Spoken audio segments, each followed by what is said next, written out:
مولانا عبد الحکیم اسحاق کے بیانات کے لیے حکیم اسحاق آفیشل کو سبسکرائب کریں۔ مولانا عبد الحکیم اسحاق۔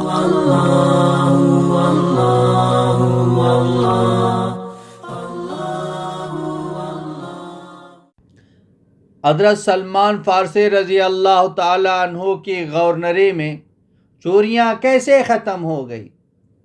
حضرت سلمان فارسی رضی اللہ تعالی عنہ مدائن کے افسر بن کر آئے، بڑے گورنر بن کے آئے تو چوریاں شروع ہو گئی۔ پہلے تو کوشش کرتے رہے کہ ویسے ہی ٹھیک ہو جائیں، پھر کہنے لگے اچھا بھائی کاغذ قلم لاؤ۔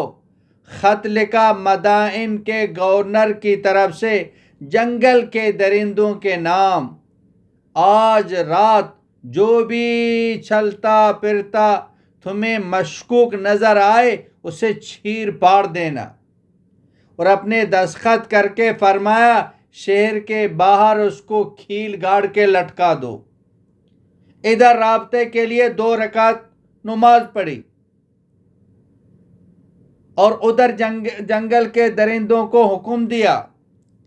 ادھر رابطہ اوپر ہے، تار وہاں لگا ہوا ہے نا، ساری لائنیں تو اوپر سے چل رہی ہیں نا، سارا کمپیوٹر تو اوپر والا چلا رہا ہے، ہم تو خالی مہرے ہی ہیں، شطرنج کے مہروں کی طرح۔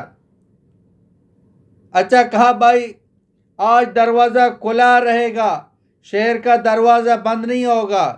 جو نہیں رات گزری شیر گراتے ہوئے اندر چلے آئے، کسی کو جرأت نہیں ہوئی باہر نکل سکے۔ آپ کے 2 نفل وہ کام کریں گے جو بڑے بڑے ہتھیار کام نہیں کر سکیں گے،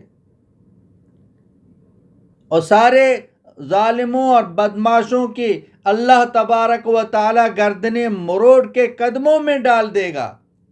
صرف اللہ اور اس کے رسول صلی اللہ علیہ وسلم والا طریقہ سیکھ لیں تو اس کی بھی ٹریننگ چاہیے، بغیر ٹریننگ کے کیسے آئے گا؟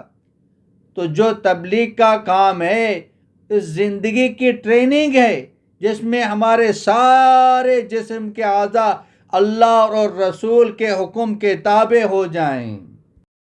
مولانا عبد الحکیم اسحاق کے بیانات کے لیے حکیم اسحاق آفیشل کو سبسکرائب کریں۔ مولانا عبد الحکیم اسحاق۔